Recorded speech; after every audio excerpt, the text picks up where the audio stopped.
Gaji bulananku 60.000 yuan, semuanya kuserahkan kepada ibuku untuk dikelola. Akibatnya di rumah sendiri setiap hari makan sawi putih dan tahu. Istriku bahkan tidak mampu membeli pembalut. Aku mengeluh pada istriku karena makanan di rumah terlalu sederhana. Namun istriku justru bermata merah dan menceritakan kesulitannya padaku. Ibu hanya memberiku 300 yuan untuk biaya hidup setiap bulan. Bisa makan seperti ini saja sudah lumayan. Ibu bilang setiap bulan dia memberimu 30.000 yuan. Apa kau membawa semuanya ke rumah orang tuamu? Dia mengangkat kepalanya. Matanya penuh keputusasaan. 30.000 yuan? Aku belum pernah melihat. Saat itu aku tiba-tiba menyadari. Kemana perginya 60.000 yuan ini mungkin jauh lebih rumit dari yang kukira. Namaku Raka. Gaji bulanan 60.000 yuan. Aku menyerahkan semuanya kepada ibuku, Sari. Dia bilang anak muda itu boros memakai uang. Dia akan membantu kami mengelolanya bersama. Demi kebaikan keluarga kecil kami. Aku percaya. Istriku, Ayu, juga tidak menentang. Hari itu, ketika pulang ke rumah, Ayu telah menyajikan makanan di atas meja.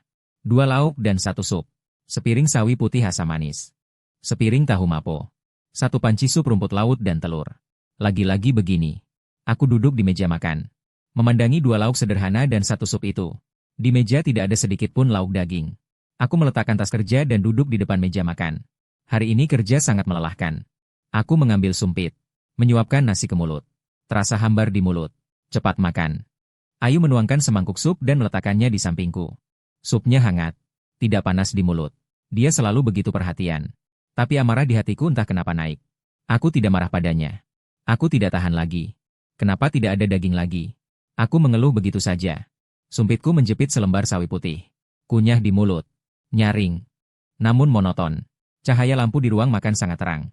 Aku bisa melihat bahunya sedikit gemetar. Aku agak tidak sabar. Ada apa? Apa aku salah bicara? Tidak. Suaranya sangat pelan. Dengan sengau yang kental. Aku baru sadar. Matanya memerah. Sebenarnya ada apa? Jika tidak mau masak, bilang saja. Menyewa pembantu juga boleh. Nada bicaraku sedikit melunak. Ayu mengangkat kepalanya. Beberapa tetes air mata mengalir tanpa diduga. Raka. Dia menatapku. Matanya penuh dengan emosi rumit yang tak bisa kupahami. Ada rasa teraniaya. Ada kelelahan. Dan juga sedikit keputusasaan. Ibumu hanya memberiku uang saku 300 yuan setiap bulan. Apa? Kupikir aku salah dengar. 300 yuan. Dia mengulanginya lagi. Suaranya tidak keras. Tapi seperti bom yang meledak di telingaku. Uangnya bahkan tidak cukup untuk membeli sawi putih. Aku terpaku. 300 yuan? Mustahil. Ibuku, Sari.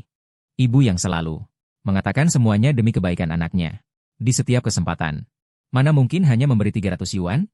Tidak mungkin. Aku spontan berkata. Bukankah ibuku memberimu 30.000 setiap bulan? Aku ingat dengan jelas. Dulu saat menyerahkan kartu gaji kepada ibuku. Kami bertiga hadir. Ibuku menggandeng tangan Ayu. Dan berkata dengan jelas. Gaji Raka akan ibu simpan untuk kalian. Setiap bulan ibu transfer 30.000 yuan ke kartu Ayu. Sebagai uang rumah tangga. Sisanya saya tabung untuk kalian. Nanti ganti rumah besar. Punya anak. Banyak kebutuhan uang. Saat itu Ayu mengangguk setuju. Bagaimana mungkin ibuku menipuku? Ayu menatapku. Wajahnya menunjukkan senyum getir. 30.000? Dia seperti mendengar lelucon besar. Aku belum pernah melihatnya. Aku menatapnya tajam. Mencari jejak kebohongan di wajahnya. Tapi tidak ada. Hanya kesedihan yang tak terbatas. Tiba-tiba aku teringat. Ayu sepertinya sudah lama tidak beli baju baru. Sepatu di kakinya masih beli saat kita menikah. Di meja riasnya hanya ada 1 botol krim yang hampir habis. Dulu aku selalu pikir dia hemat secara alami. Sekarang aku baru sadar. Itu bukan hemat. Itu kemiskinan. Kemiskinan yang kubuat dengan tanganku sendiri. Hatiku seperti dicengkeram erat oleh tangan tak terlihat. Sakit hingga sulit bernapas. Aku melihat tahu dan sawi putih di meja. Tiba-tiba terasa sangat menyilaukan. Sayur-sayuran selama setengah bulan ini. Setiap suapan seperti menampar mukaku. Rasa bersalah. Dan juga dinginnya perasaan tertipu. Seketika menyelimuti seluruh tubuhku. Aku tiba-tiba berdiri. Aku akan telepon ibuku sekarang. Jariku gemetar. Hampir tidak bisa menekan tombol unlock. Jangan telepon. Aku menoleh ke arahnya. Dia sudah mengusap air matanya. Di matanya hanya tersisa ketenangan yang mati rasa. Tidak berguna. Dia tidak akan mengaku. Kata-kata Ayu seperti seember air dingin. Menyiram dari kepala hingga kaki. Aku sedikit lebih tenang. Benar. Dengan sifat ibuku. Bagaimana mungkin dia mengaku? Dia hanya akan mengatakan bahwa Ayu sedang mengadu domba. Nanti akan terjadi lagi pertengkaran yang kacau balau. Dan saya terjebak di tengah. Mungkin pada akhirnya saya secara tidak sadar akan memilih untuk mempercayai ibu saya. Sama seperti yang telah terjadi berkali-kali sebelumnya. Aku duduk kembali di kursi dengan perasaan lemas. Layar ponsel masih menyala. Di layar itu terlihat nomor ibuku. Nomor yang dulu sangat kupercayai. Ceritakan semuanya padaku. Aku menatap Ayu. Suaraku serak. Ayu terdiam cukup lama. Seperti sedang mengenang masa lalu yang menyakitkan. Sejak bulan kedua setelah kau memberikan kartu gajimu padanya. Setiap tanggal 1, dia pasti datang tepat waktu. Bukan transfer. Melainkan memberiku uang tunai 300 yuan.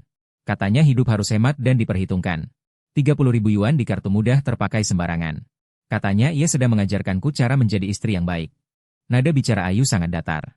Tanpa keluhan. Tanpa tuduhan. Seperti sedang menceritakan kisah orang lain. Tapi saat aku mendengarnya.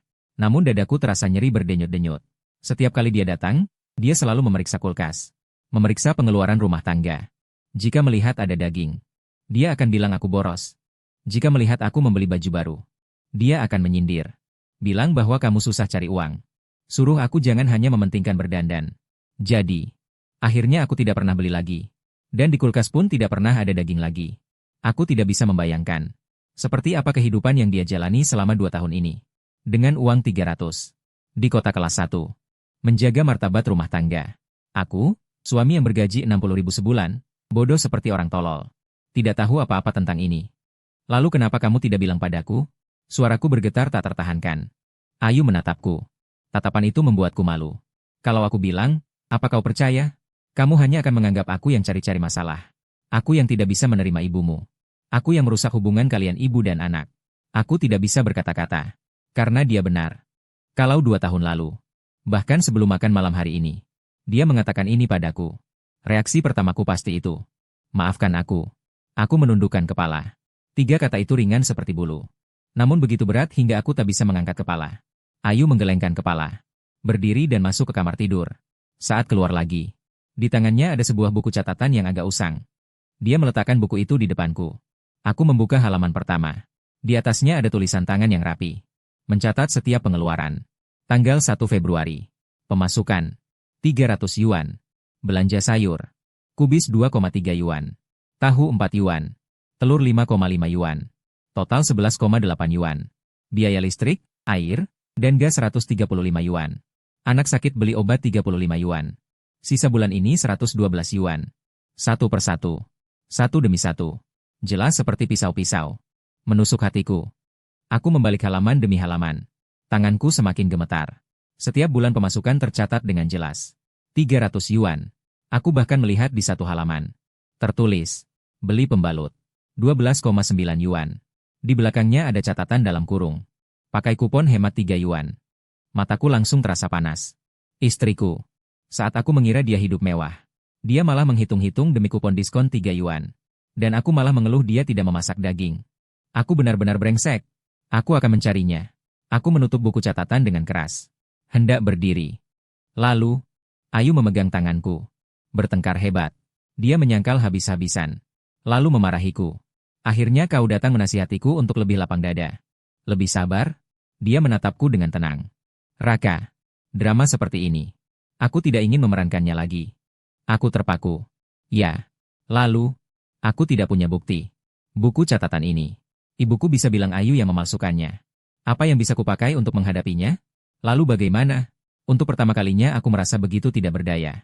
Ayu menarik tangannya. Berkata perlahan.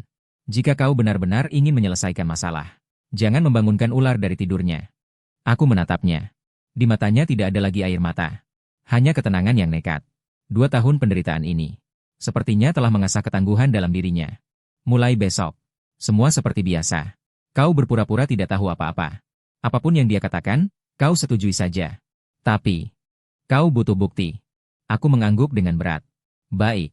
Ayu mengambil buku catatan dari tanganku. Sorot matanya menunjukkan sedikit rasa sakit. Lalu menjadi tegas kembali. Buku catatan ini akan kufotokopi satu salinan. Raka, aku ingin kau melihat sendiri. Kemana perginya gaji 60.000 yuanmu? Keesokan harinya. Seperti biasa, aku pergi bekerja. Duduk di meja kerjaku.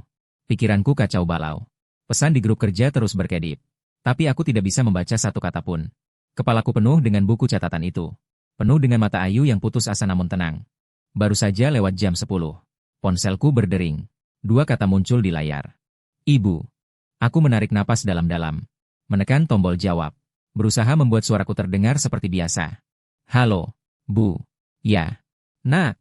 Suara ibuku tetap hangat seperti biasanya. Sudah bekerja?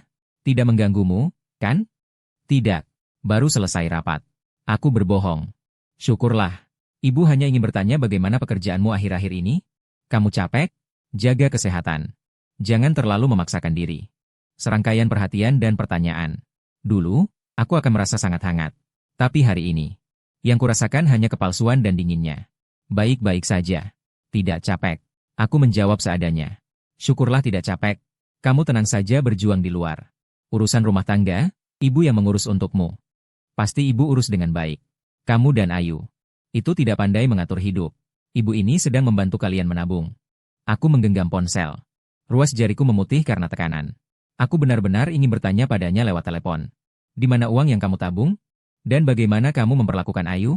Tapi aku menahannya. Ayu benar. Saya butuh bukti. Ya, ya, ya. Berkat ibu. Aku mengikuti kata-katanya. Ini sudah beres. Nada suara Sari sangat puas. Ngomong-ngomong, ibu ingin bicara sesuatu. Kartu gajimu 2 hari lalu ibu cek di bank. Mutasi rekeningnya sudah dicetak. Manajer bank memujiku. Katanya aku pintar mengatur keuangan. Hatiku mencelos. Cek mutasi rekening? Kenapa dia tiba-tiba ingin cek mutasi? Oh, benarkah? Aku berusaha menjaga suaraku tetap tenang. Benar sekali. Nak, uangmu ini. Ibu gunakan untuk hal-hal penting. Setiap transaksi ibu catat dengan jelas. Aku diam saja. Aku diam mendengarkan sandiwaranya. Ngomong-ngomong, akhir-akhir ini Ayu tidak mengeluh apa-apa padamu? Dia mengalihkan topik. Ini dia. Inilah inti teleponnya hari ini.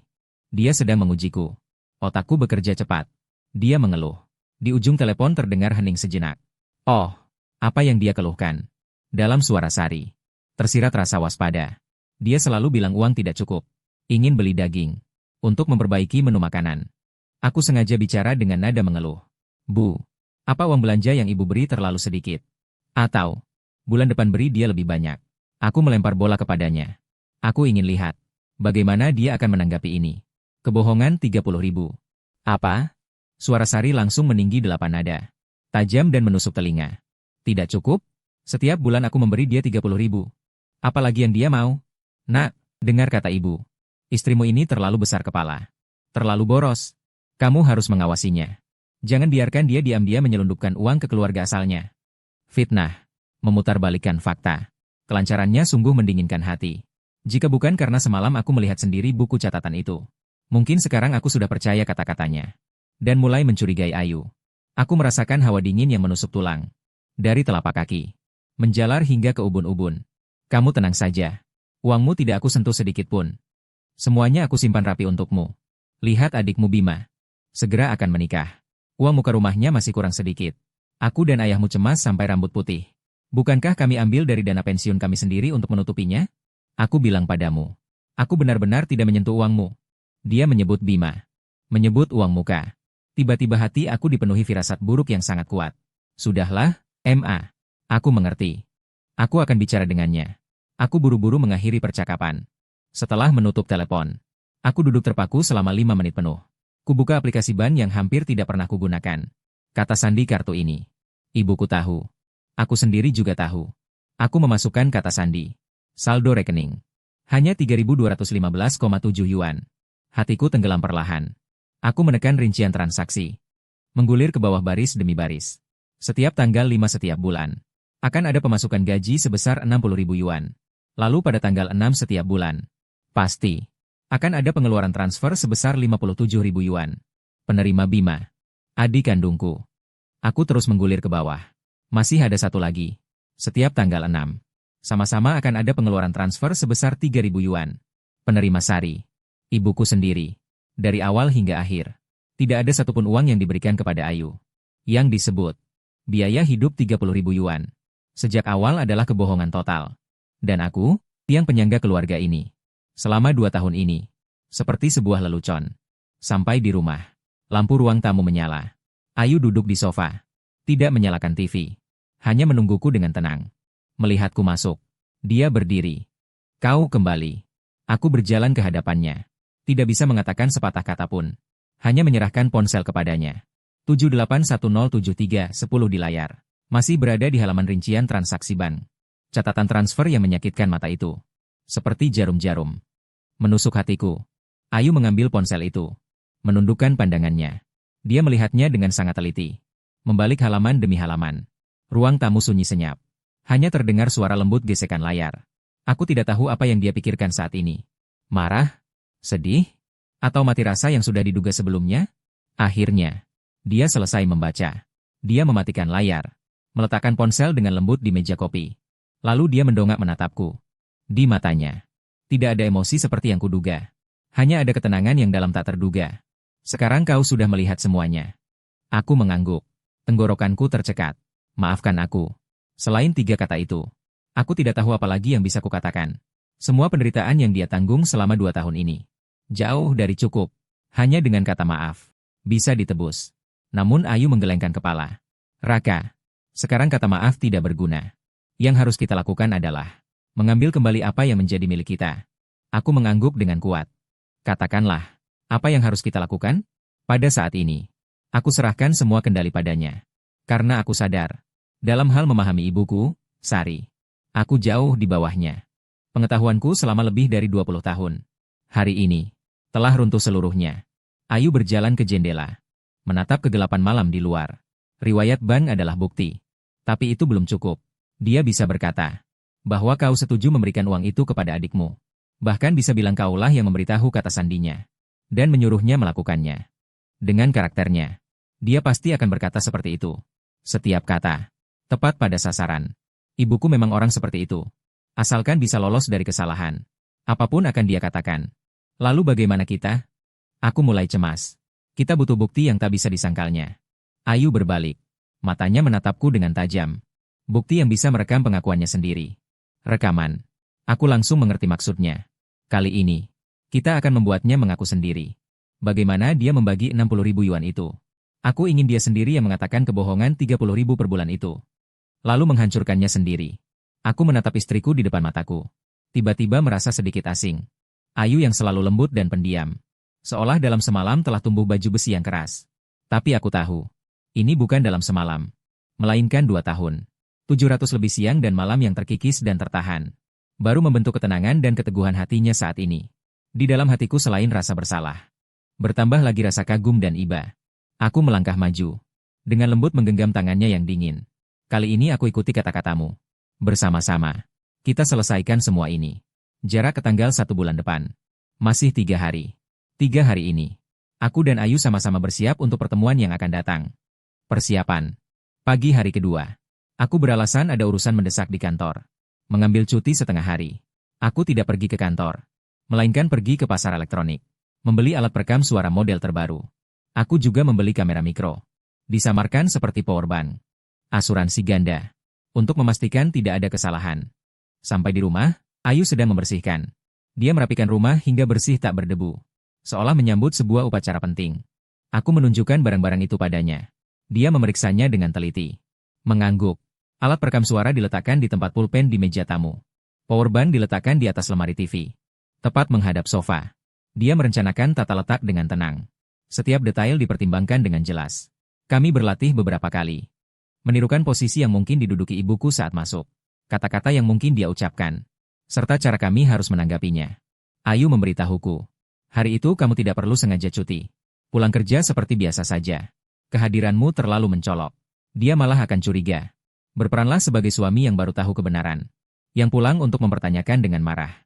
Sedangkan aku tetap berperan sebagai istri yang teraniaya. Tapi takut untuk melawan dengan lantang.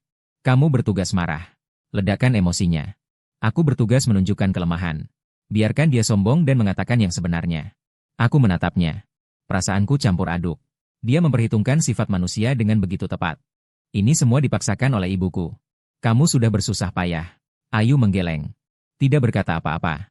Waktu terasa cepat dan lambat. Akhirnya tiba hari penentu nasib itu. Pagi tanggal 1. Aku gelisah di kantor. Sering melihat ponsel. Pukul 9.58 Ayu mengirim pesan. Hanya satu kata, datang. Aku langsung izin ke atasan. Bilang ada urusan mendesak di rumah.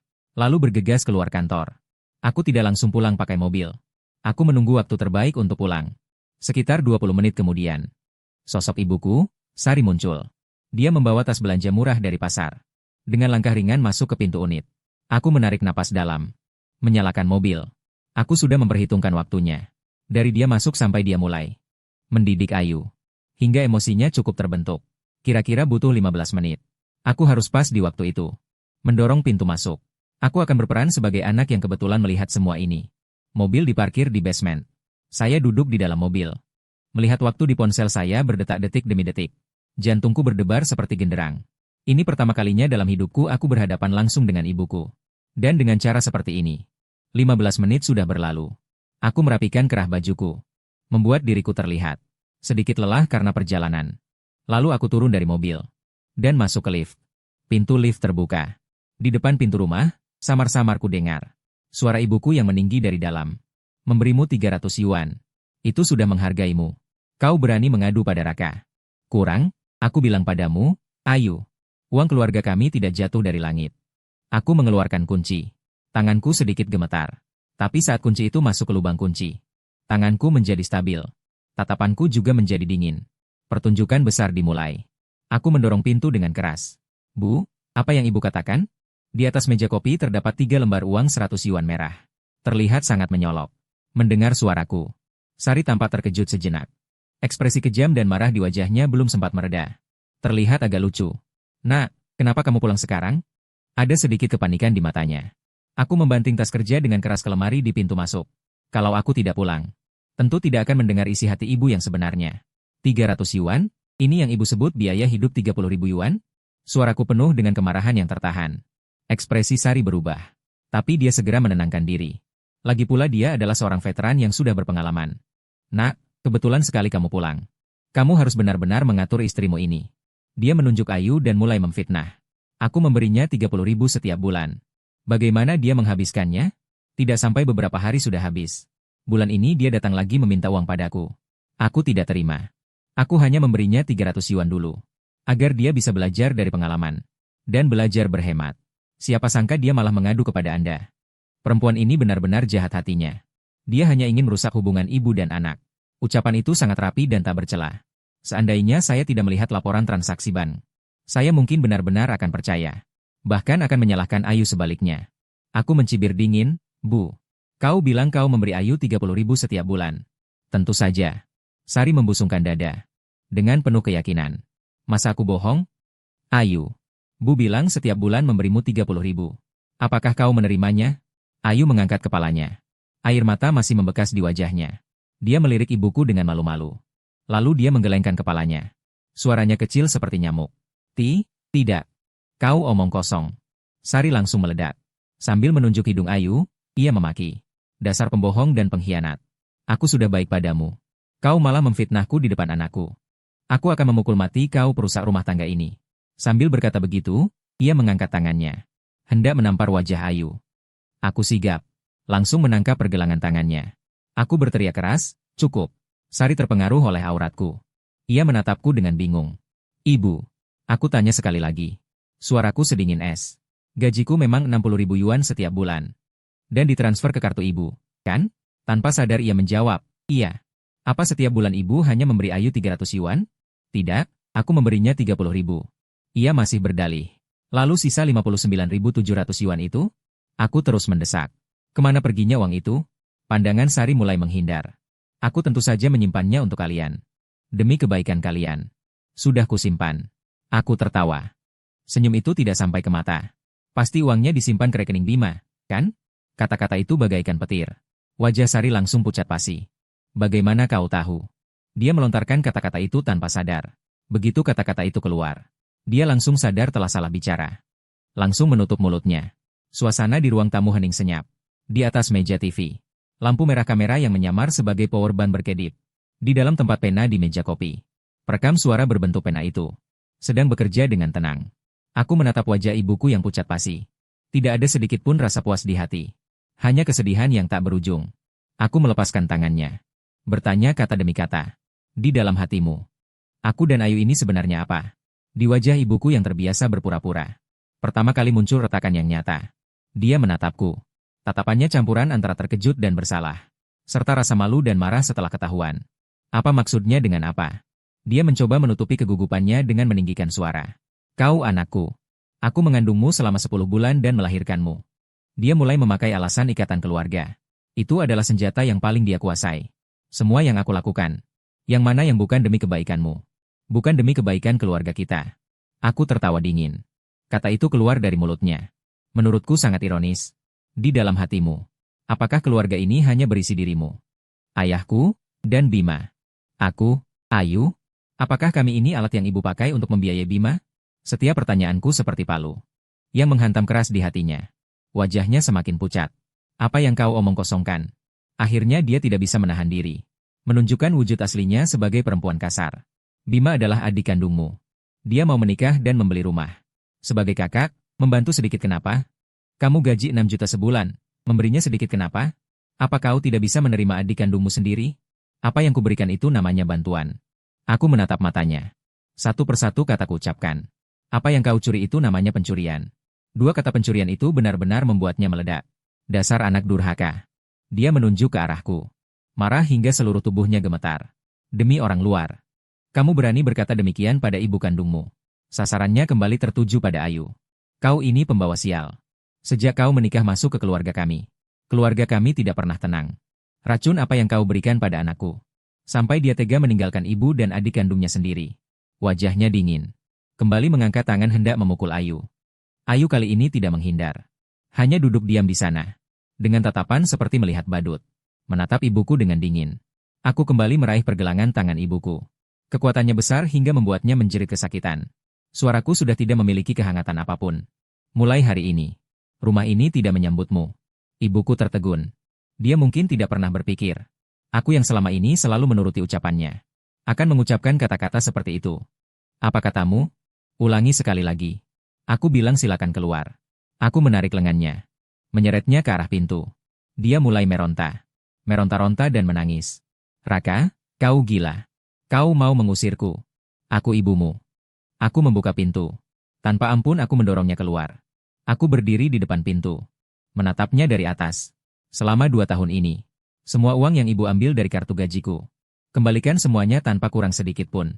Jika tidak, kita bertemu di pengadilan. Aku menunjuk ke lemari TV dan meja kopi. Semua yang ada di sini sudah terekam. Tangisan ibuku berhenti mendadak. Dia menatap tak percaya pada perabotan di ruang tamu. Matanya penuh ketakutan. Aku tidak memberinya waktu untuk bereaksi lagi. Dengan bunyi gedebuk, aku menutup pintu. Dunia mendadak sunyi. Aku bersandar di pintu. Perlahan aku meluncur duduk di lantai. Ayu mendekat. Dia berjongkok di sampingku. Dia mengulurkan tangan. Memelukku dengan lembut. Semuanya sudah berakhir. Dia berbisik di telingaku. Aku membenamkan kepala di bahunya. Air mata akhirnya tak tertahan mengalir. Ini bukan kelemahan. Ini adalah seorang pria. Setelah dengan tangannya sendiri menguburkan keyakinan selama lebih dari 20 tahun. Satu-satunya pelepasan. Kami duduk di lantai cukup lama. Sampai langit di luar jendela perlahan menjadi gelap. Aku mengangkat kepala. Menyeka air mata. Ayu memberiku segelas air hangat. Sudah lebih baik. Terima kasih untuk apa? Terima kasih karena kau tidak pernah menyerah padaku. Jika bukan karena dia, aku mungkin seumur hidup akan hidup dalam kepalsuan itu. Mimpi tentang ibu yang penuh kasih dan anak yang berbakti. Seperti boneka yang ditali. Hidup dikendalikan orang lain. Dan menikmatinya dengan senang hati. Ayu tersenyum. Senyum itu membawa sedikit kelegaan. Kami adalah suami istri. Kata-kata ini lebih kuat dari penghiburan apapun. Ya, kita adalah suami istri. Adalah komunitas yang berbagi suka dan duka, saling terikat. Aku berdiri. Menarik dia juga ke atas. Mari kita lihat hasil rampasan kita. Aku berjalan menuju lemari TV. Mengambil powerbank itu. Dan dari tempat pena, aku mengambil perekam suara itu. Kami menghubungkan perangkat ke komputer. File video dan audio. Semuanya utuh tidak rusak. Aku membuka video. Gambarnya jelas. Suaranya jelas. Wajah ibuku yang berkerut karena amarah dan keserakahan. Terlihat sangat jelas. Setiap kata yang dia ucapkan. Setiap huruf. Terekam dengan sangat jelas. Aku menatap layar komputer. Hatiku sudah tenang tanpa gejolak. Berapa totalnya? Ayu bertanya kepadaku. Aku mengeluarkan ponsel. Membuka kalkulator. Gaji bulanan 60.000. 2 tahun, 24 bulan. Total pendapatan 1.440.000. Setiap bulan 3.000 yuan untuk ibuku. 57.000 yuan untuk Bima. Dia sendiri mengambil 72.000 yuan. Bima menerima 1.368.000 yuan. Aku melihat deretan angka ini. Merasa sedikit sulit bernapas. Uang 1.368.000 yuan ini cukup untuk membeli satu rumah bagus. Secara tunai di kota kelas 2. Namun aku membiarkan istriku memburu kupon diskon 3 yuan. Uang itu harus dikembalikan. Suara Ayu terdengar sangat tenang. Dia tidak akan memberikannya dengan mudah. Apalagi Bima tidak akan. Aku tahu. Ayu mengangguk. Saya mengerti maksudnya. Jadi kita tidak bisa hanya mencarinya. Ibu hanyalah seorang pelaksana yang benar-benar mendapatkan uang. Orang yang menikmati uang ini. Itu adikmu, Bima. Maksudmu kita langsung menemuinya? Ya. Ayu menatapku. Matanya penuh keyakinan. Kita harus memberitahunya. Hari baiknya sudah berakhir. Ibu pasti sudah memberitahunya. Mereka mungkin sedang merundingkannya sekarang. Bagaimana cara menghadapi kita? Kita tidak boleh memberi mereka terlalu banyak waktu. Besok kita akan menemuinya. Berbicara langsung dengannya. Kali ini, aku tidak akan lagi bersikap lunak. Rumah yang ditempati Bima. Mobil yang dia kendarai. Mungkin juga dibeli dengan uangku. Dia menikmati dengan nyaman apa yang seharusnya menjadi milikku. Hidupku dan Ayu. Sudah saatnya dia mengembalikan semua ini. Aku membuka aplikasi peta. Memastikan navigasi, memasukkan alamat rumah Bima. Ini masih dari acara keluarga terakhir. Ibu dengan bangga memberitahuku. Adikmu berhasil. Dia sendiri yang membeli rumah pernikahan. Sekarang kupikir. Benar-benar ironi yang besar. Besok aku akan datang sendiri ke rumahnya. Kembalikan semua yang menjadi milikku. Keesokan harinya adalah hari Minggu. Aku dan Ayu bangun pagi-pagi. Kami tidak sarapan di rumah seperti biasa. Melainkan pergi dengan mobil. Mencari kedai dimsum Guangzhou terbaik. Kami memesan satu meja penuh. Pangsit udang, siomay, ceker, ampela usus. Semua itu makanan favorit Ayu dulu. Tapi 2 tahun terakhir tidak pernah disentuhnya lagi. Setelah makan kami tidak pulang ke rumah. Aku langsung mengemudi menuju rumah Bima. Itu adalah kompleks perumahan mewah baru. Di dalam lift aku bisa merasakan tangan Ayu menggenggam tanganku. Agak erat. Aku balas menggenggam tangannya. Jangan takut, ada aku. Dia tersenyum padaku. Aku tidak takut. Dia tersenyum padaku. Kami berjalan ke depan pintu rumah. Aku menekan bel pintu. Setelah beberapa saat, baru pintu terbuka. Kakak ipar. Kalian datang ke sini? Tatapannya sedikit menghindar. Tidak berani menatapku langsung. Sepertinya ibuku sudah memberitahu dia.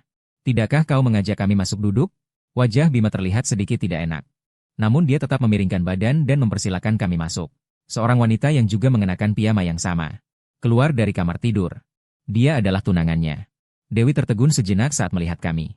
Lalu wajahnya menunjukkan senyum basa-basi. Siapa? Oh, kakak dan ipar, silakan duduk.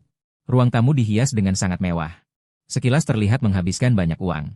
Aku berdiri di tengah ruang tamu, menatap sekeliling. Aku membuka mulut, suaranya sangat dingin. Bima. Ekspresi Bima menjadi tegang. Hari ini aku datang. Hanya untuk satu hal. Hal apa, Kak? Uang. Wajah Dewi berubah. Dia melihat Bima. Lalu melihatku. Uang apa? Kakak, apakah ada kesalahpahaman? Aku menoleh kepadanya. Tidak ada kesalahpahaman. Selama 2 tahun ini, dari kartu gajiku, ibuku total mentransfer 1.368.000 yuan kepada Bima. Uang itu milikku. Sekarang aku ingin mengambilnya kembali. Senyum Dewi membeku di wajahnya. Dia memandang Bima dengan tidak percaya. Apa yang dia katakan itu benar. Wajah Bima memerah padam. Dia tergagap-gagap. Lama tidak bisa mengucapkan sepatah kata pun. Akhirnya dia berteriak dengan putus asa. Ya, memang kenapa? Itu adalah pemberian ibuku. Bukannya aku yang mencuri atau merampok. Kamu adalah kakakku.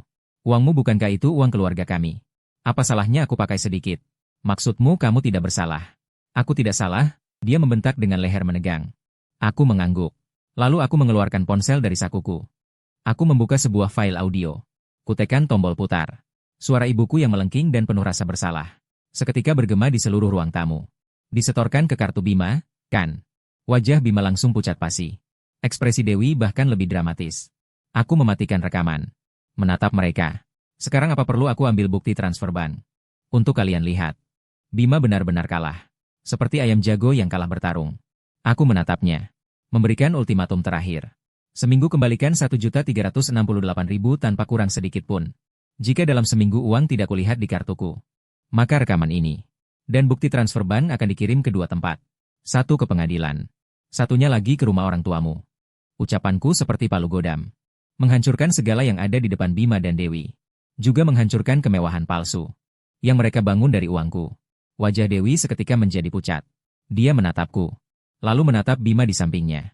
Ekspresinya dari keterkejutan awal perlahan berubah menjadi selidik dan curiga. Akhirnya menjadi dingin dan jijik tanpa disembunyikan. Aku tidak mengucapkan sepatah kata pun lagi. Ancaman sudah diberikan. Aku menggandeng tangan Ayu. Berbalik dan pergi. Bima tidak menghalangi kami. Dewi juga tidak. Mereka seperti dua patung yang kehilangan jiwa. Kaku di tempat. Dari belakang terdengar bunyi bantingan. Suara pintu yang kami tutup. Masuk ke lift. Di dalam ruang yang tertutup rapat. Aku bisa mendengar dengan jelas napas Ayu dan napasku. Cermin lift memantulkan wajah kami. Sangat tenang. Namun juga membawa kelelahan setelah badai. Kami pulang. Ayu mengangguk. Menempelkan kepalanya di bahuku. Aku tahu badai sesungguhnya baru saja dimulai. Di dalam pintu yang tertutup rapat di belakang kami. Perang lainnya. Sudah meletus. 1.368.000 yuan. Suara Dewi. Tajam seperti kuku yang menggores kaca. Bima, kamu jelaskan padaku dengan jelas. Apa sebenarnya yang terjadi? Bima menundukkan kepala. Tidak berani menatapnya. Ya ibuku, dia bilang uang kakak toh hanya disimpan. Plak, suara tamparan yang nyaring. Tangan Dewi sedikit gemetar. Ibumu? Ibumu menyuruhmu mencuri? Kamu langsung mencuri begitu? Bima menutupi wajahnya. Akhirnya terpancing marah. Memangnya kenapa kalau aku memakai sedikit uang kakakku? Sedikit uang? Lebih dari 1 juta yuan. Itu disebut sedikit uang? Bima, kamu tahu apa artinya ini? Dia menunjuk ke rumah yang dihias mewah ini. Ini berarti, tempat yang kita injak adalah barang curian. Mobil yang kita beli adalah barang curian. Cincin berlian di tanganku ini juga barang curian. Aku, Dewi, ingin menikahi pria yang punya ambisi. Bukan parasit yang hidup. Dengan mengisap darah kakaknya sendiri. Kata-katanya menusuk hati setiap kata. Wajah Bima dari merah menjadi putih. Lalu dari putih menjadi pucat. Kamu? Bagaimana kau bisa berkata seperti itu tentangku? Apakah aku salah bicara? Dewi menatapnya dengan dingin. Kamu pikir aku tidak tahu? Gaji bulananmu cuma 8.000 yuan. Mana mungkin bisa membayar uang muka dan renovasi di sini? Selama ini aku mengira. Itu tabungan orang tuamu. Ternyata hasil curian keluarga kalian. Dia menarik napas dalam-dalam. Tatapan matanya hanya menyisakan keteguhan. Aku bilang, Bima, aku tidak peduli cara apa yang kau gunakan. 1 minggu. Kalau kau tidak bisa mengembalikan uang ini, kita putus sekarang juga. Batalkan pernikahan. Aku Dewi. Tidak mau dipermalukan. Setelah berkata begitu, dia berbalik dan masuk ke kamar tidur. Membanting pintu. Di ruang tamu hanya tersisa Bima sendirian. Dia berdiri termenung. Wajahnya terasa perih membara. Tapi yang lebih perih adalah hatinya. Dia tahu. Dewi berkata jujur. Jika uang tidak bisa dikembalikan, pernikahan ini benar-benar batal. Dia mengeluarkan ponselnya. Jari-jarinya gemetar. Menghubungi satu-satunya talinya. Orang yang menjerumuskannya ke jurang. Dan hanya dia yang bisa menariknya keluar. Saat telepon tersambung, dia langsung menangis. Bu, ada masalah. Saat ibuku menerima telepon, dia sedang gelisah di rumah. Sepanjang sore, dia menunggu kabar dari Bima. Dalam pikirannya, aku kemarin hanya bertindak gegabah. Setelah aku tenang, ikatan darah yang kental pasti akan mengalahkan segalanya. Dia bahkan sudah menyiapkan kata-kata. Asalkan aku mau mengalah, dia akan mengambil jalan keluar. Kita semua tetap satu keluarga. Soal uang, nanti perlahan-lahan akan memberi kompensasi kepada Ayu. Ada apa? Jangan menangis. Dasar tidak berguna. Dia membentak dengan keras. Untuk menyembunyikan kegelisahan hatinya. Bima di seberang sana. Menceritakan semua yang baru saja terjadi. Dengan dibumbui. Menonjolkan sifat dingin dan kejam saya. Dan tidak berperasaan. Menonjolkan sikap tegas Dewi. Tanpa kompromi. Bu, uang muka rumah pernikahan. Renovasi. Dan juga mobil. Semuanya menggunakan uang kakak. Jika sampai ke pengadilan. Barang-barang ini. Apakah semuanya akan ditarik kembali? Bukankah aku tidak punya apa-apa lagi? Kepanikan Bima. Melalui sambungan telepon. Tersampaikan dengan jelas. Hati Sari. Juga perlahan tenggelam. Hal yang paling dia takuti. Akhirnya terjadi. Anaknya yang selama ini selalu patuh. Kali ini benar-benar bertekad memutus hubungan. Jangan panik. Langit tidak akan runtuh. Dia dengan cepat memikirkan strategi di benaknya. Mengembalikan uang? Tidak mungkin. 100 lebih juta itu sudah berubah menjadi rumah dan mobil. Menjadi harga diri Bima. Mana mungkin dia mengembalikannya? Karena cara lembut tidak berhasil. Maka hanya bisa menggunakan cara keras. Jangan terburu-buru. Jangan juga mencari Dewi. Sari merendahkan suaranya. Berkata ke arah telepon. Urusan ini, kamu tidak perlu ikut campur. Ibu yang akan menanganinya. Kakakmu ini, Aku paling tahu. Dia adalah tipe orang yang bisa dirayu tapi tidak bisa dipaksa. Tapi dia memiliki kelemahan terbesar, yaitu berbakti, yaitu sangat peduli dengan keluarga kita. Ibu, maksudmu? Sudut mulut Sari menyunggingkan senyum dingin. Bukankah dia ingin memutuskan hubungan dengan kita?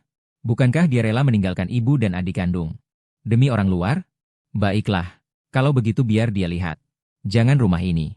Apa yang akan terjadi? Aku akan membuat semua kerabat tahu. Dia, Raka, adalah anak yang sangat durhaka. Aku akan membuat dia, di seluruh keluarga kami, tidak bisa menegakkan kepala. Ini adalah bentuk penjajahan opini publik. Menggunakan kasih sayang dan moralitas. Dijalin menjadi sebuah jaring. Jaring yang bisa menjebakku hidup-hidup hingga mati. Jaring yang memaksaku tunduk. Ibu, apakah ini baik? Bima masih agak ragu. Bisa tidak? Coba dulu baru tahu. Tunggu saja. Sekarang aku akan menghubungi pamanmu. Berikan kepada bibimu yang kedua. Telepon kakek dan nenekmu. Besok. Tepat di rumah kakekmu. Adakan pertemuan keluarga. Aku tidak percaya. Di depan semua sesepuh. Dia masih berani bersikap sombong seperti itu. Menutup telepon. Sari tidak ragu sedikit pun. Segera mulai mencari di daftar kontak. Dia menekan nomor pertama. Saat telepon tersambung. Suaranya langsung dipenuhi kesedihan dan kepedihan. Halo, apakah itu kakak laki-laki? Aku Sari, kakak. Kau harus membelaku. Anakku, Raka. Dia ingin membuatku mati. Sebuah penghakiman yang dirancang rapi. Untuk menyerangku. Persidangan keluarga. Pun dimulai begitu saja. Dan aku tidak tahu apa-apa tentang ini. Sore hari. Aku dan Ayu selesai makan malam. Ponselku berdering. Itu nomor telepon rumah yang tidak dikenal. Aku mengangkatnya. Halo, apakah ini Raka? Di ujung telepon. Terdengar suara tua dan berwibawa. Kakek? Aku agak terkejut. Besok jam 10 pagi. Datanglah ke tempatku. Nada bicara kakek tidak bisa dibantah. Bawa juga Ayu. Ibumu dan adikmu juga akan datang. Semua anggota keluarga yang lebih tua akan hadir. Masalah antara kalian berdua bersaudara. Akan dijelaskan di depan semua orang. Setelah itu dia menutup telepon. Aku memegang ponsel, terdiam di tempat. Aku menatap Ayu. Matanya terlihat jernih. Dia jelas sudah menebaknya. Perjamuan Hongmen. Dia mengucapkan 3 kata dengan lembut. Keesokan harinya pukul 9:30 pagi. Aku dan Ayu pergi ke rumah kakek. Itu adalah kompleks perumahan tua. Yang menyimpan semua kenangan masa kecilku. Dan pernah menjadi pelabuhan terhangat di hatiku. Hari ini, aku malah merasa seperti akan pergi ke tempat eksekusi. Ayu sangat tenang sepanjang perjalanan. Di wajahnya yang polos. Tidak terlihat emosi apapun. Tapi aku memegang tangannya. Aku bisa merasakan dari telapak tangannya. Kekuatan yang teguh. Jangan takut. Dia sebaliknya menghiburku. Yang harus takut, bukanlah kami. Kami berjalan berdampingan menaiki tangga. Pintu tidak terkunci. Dari dalam terdengar suara percakapan yang tertahan. Juga isak tangis ibuku yang terputus-putus. Aku menarik napas dalam. Lalu mendorong pintu. Di ruang tamu. Penuh dengan orang-orang. Kakek dan nenek duduk di kursi utama. Wajah mereka serius. Paman tertua. Bibi kedua. Dan beberapa kerabat yang tak kusebutkan pangkatnya. Duduk terpisah di sofa di kedua sisi. Seperti sidang pengadilan 3 pihak. Sedangkan ibuku, Sari dan Bima. Duduk di bangku kecil. Mata ibuku sembab. Sedang menyeka air mata dengan tisu. Bima menundukkan kepala. Penampilan lesu dan putus asa. Melihat kami masuk. Semua suara berhenti. Puluhan pasang mata. Serempak menatap kami. Seolah kamilah penjahat yang melakukan dosa besar. Sudah datang? Kakek mengetukkan tongkatnya. Suaranya berat. Dia menunjuk ke tengah ruang tamu. 2 kursi yang sengaja disediakan untuk kami. Berhadapan dengan semua orang. Seperti 2 tahanan yang menunggu pengadilan. Aku dan Ayu saling bertukar pandang. Lalu duduk dengan tenang. Semua sudah berkumpul. Kakek menatap sekeliling. Perlahan membuka mulut. Hari ini aku memanggil kalian semua. Bukan untuk urusan lain. Melainkan untuk urusan 2 bersaudara ini. Dia menatapku. Lalu melihat ke arah Bima. Raka. Dia memfokuskan pandangannya pada wajahku. Ibumu bilang kau ingin memutuskan hubungan dengan adikmu. Dan bahkan akan menggugatnya ke pengadilan? Dia bilang kau bekerja keras mencari uang untuk keluarga ini. Adikmu hanya menggunakan sedikit. Kamu sudah tidak bisa menerimanya? Dia bilang semua ini karena hasutan Ayu? Benarkah begitu? Suaranya tidak keras. Tapi setiap kata terasa sangat berat. Ini seperti menjatuhkan hukuman padaku. Belum sempat aku bicara. Tangisan ibuku sudah terdengar tepat pada waktunya. Ayah, jangan tanya lagi. Dia menangis histeris. Semua ini salahku. Aku tidak berguna. Aku tidak seharusnya berpikir untuk menabung bagi anakku. Tidak seharusnya membantu adik laki-lakiku. Aku memelihara anak yang tidak tahu terima kasih. Aku susah payah membesarkannya. Sekarang dia demi orang luar. Mau memasukkanku ke penjara. Sambil menangis. Matanya memandang penuh kebencian. Tertuju pada Ayu. Raka, bagaimana kau bisa bicara seperti itu pada ibumu? Bibi kedua mulai menyerang. Keluarga sendiri. Apa yang tidak bisa dibicarakan baik-baik? Harus sampai ke pengadilan? Paman sulung juga mengerutkan kening. Adikmu pakai sedikit uangmu, apa masalahnya? Apa dia orang luar? Meski tulang patah, urat masih tersambung. Menurutku, setelah menikah, lupa sama ibu. Setiap tuduhan datang seperti pisau terbang. Mereka sama sekali tidak bertanya kebenarannya. Mereka hanya percaya pada ibuku. Sebagai korban, dari satu sisi cerita. Di mata mereka, ada aturan tua muda. Ada jarak dekat jauh. Aku kakak, harus membantu adik tanpa syarat. Aku anak, harus berbakti pada ibu tanpa syarat. Ayu hanyalah orang luar. Bima menundukkan kepala. Pundaknya berguncang-guncang. Seperti sedang bertobat. Tapi dari tatapan matanya yang sesekali terangkat, aku melihat sedikit rasa puas diri. Inilah rencana mereka. Untuk menghancurkanku dengan tekanan seluruh keluarga. Semua orang sudah selesai bicara. Menunggu penyesalan dan permintaan maafku. Kakek menatapku. Mengetukkan tongkatnya lagi. Raka, kata-kata semua orang sudah kau dengar. Sekarang, aku bertanya padamu. Ibumu dan adik laki-lakimu. Apakah mereka keluargamu atau bukan? Apakah kau bersedia demi diriku? Demi para leluhur. Masalah ini kita anggap selesai? Dia menatapku dengan tajam. Sorot matanya mengandung wibawa yang tak terbantahkan. Keluarkan semua barang yang ada di tanganmu. Rekaman apapun. Catatan keuangan apapun. Hapus di depan semua orang. Lalu minta maaf kepada ibumu. Dan kepada adik laki-lakimu. Mulai sekarang, kalian masih satu keluarga. Aku menatap wajah kakek yang penuh wibawa. Ucapannya bagaikan titah terakhir. Tidak memberiku ruang untuk membantah. Hanya memaksaku untuk patuh. Udara di ruang tamu. Begitu pekat hingga seolah akan meneteskan air. Semua mata tertuju padaku. Mereka seperti sekawanan burung nasar. Menunggu aku menundukkan kepala yang angkuh. Membiarkan mereka mematuk harga diriku. Tangisan ibuku perlahan mereda. Berubah menjadi isak tangis penuh kemenangan. Kepala Li Wei juga sedikit terangkat. Sudut bibirnya tampak sedikit melengkung tak kasat mata. Mereka menang. Setidaknya mereka pikir mereka menang. Dalam keheningan yang seperti kematian ini. Aku tertawa kecil dengan lembut. Alis kakek berkerut rapat. Kau tertawa apa? Suaranya penuh ketidaksenangan yang jelas. Aku tidak menjawabnya. Hanya perlahan berdiri. Ayu juga ikut berdiri. Dia berjalan ke sampingku. Berdiri sejajar denganku. Dari sakuku, aku mengeluarkan ponselku. Lalu di depan semua orang, kutetapkan tombol putar. Suara perempuan yang tajam, kejam, dan sangat familiar. Seketika menggema di seluruh ruang tamu. Aku memberimu 300 yuan. Itu karena aku menghargaimu. Berani-beraninya kau mengadu pada Raka? Kurang? Dengar, Ayu. Uang keluarga kami tidak jatuh dari langit. Ruang tamu langsung sunyi senyap. Wajah ibuku seketika menjadi pucat pasi. Dia tidak percaya melihat ponsel di tanganku. Seperti melihat hantu. Rekaman masih berlanjut. Itu adalah suara interogasiku yang penuh amarah. 300 yuan? Ini yang ibu sebut biaya hidup 30.000 yuan? Lalu, adalah pembelaan bernada benar dari ibuku. Aku memberinya 30.000 yuan setiap bulan. Bagaimana dia menghabiskannya? Tak berapa hari sudah habis. Di dalam rekaman, suaraku terus mendesak. Lalu sisa 59.700 yuan itu? Kemana uangnya pergi? Aku? Tentu saja aku tabungkan untuk kalian. Demi kebaikan kalian. Ditabung? Atau ditabung ke rekening Bima? Kalimat paling krusial pun tiba. Semua orang menahan napas. Lalu, mereka mendengar suara yang sangat gugup. Tanya balik yang terlontar begitu saja ini. Melampaui segala pembelaan. Bukti yang sekeras besi. Wajah Li Wei seketika kehilangan warna. Seluruh tubuhnya lemas jatuh ke bangku kecil. Ibuku semakin gemetar seluruh tubuh. Bibirnya bergetar. Tidak bisa mengucapkan sepatah kata pun. Rekaman selesai diputar. Aku mematikan ponsel. Meletakkannya kembali ke saku. Aku tidak berbicara. Aku hanya menggunakan tatapan dingin. Perlahan menyapu setiap orang yang hadir. Akhirnya, pandanganku tertuju pada kakek. Tangannya memegang erat tongkat. Urat-urat di punggung tangannya menonjol. Dia membuka mulutnya, hendak berkata. Namun tidak bisa mengucapkan sepatah kata pun. Keadilan dan wibawa seluruh keluarga. Di depan rekaman pendek ini. Hancur berkeping-keping. Ruang tamu yang tadi masih ramai dan bising. Kini sunyi hingga bisa mendengar detak jantung masing-masing. Tidak ada yang berani bicara. Juga tidak ada yang tahu harus berkata apa. Tamparan kenyataan mendarat di wajah setiap orang. Terasa perih dan panas. Ibuku, Sari, tiba-tiba melompat dari bangku. Dia seperti orang gila. Rambutnya berantakan. Wajahnya bengis. Dia tidak melihatku. Tidak juga melihat sanak saudara itu. Dia menatap Ayu dengan tajam. Pandangan itu seolah ingin menelannya hidup-hidup. Kamu.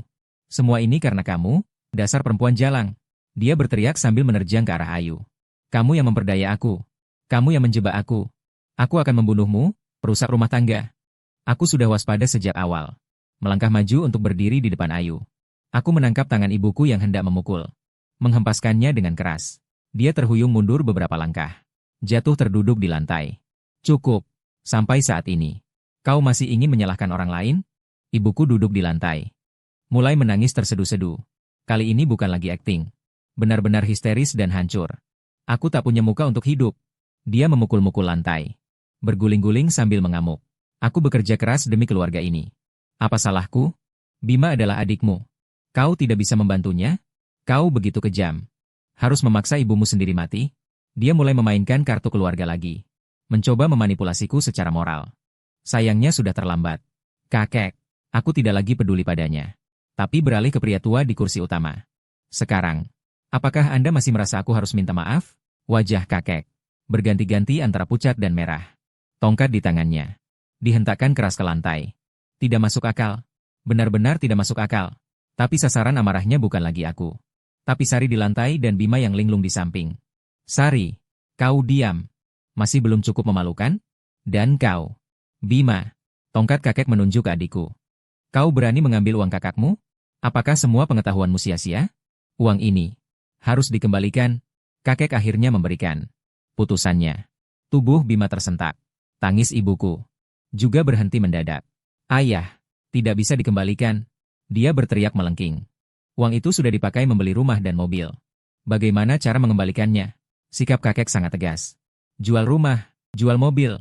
Pokoknya, uang ini harus dikembalikan. Aku melihat pertunjukan ini. Tidak ada sedikit pun kepuasan di hatiku. Yang kuinginkan bukanlah milik kakek. Keadilan. Yang kuinginkan adalah pembebasan sepenuhnya. Tidak usah. Aku berkata dengan acuh. Semua orang menatapku. Apakah dia akan mengembalikan uang ini atau tidak? Semua itu sudah tidak ada hubungannya dengan kalian.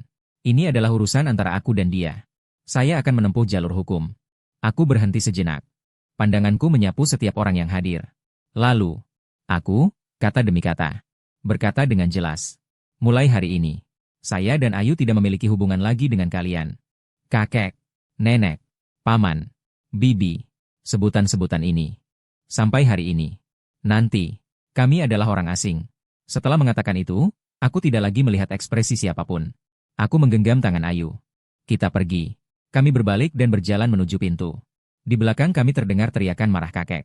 Kau anak durhaka. Kau mau meninggalkan keluarga? Terdengar tangis putus asa ibu.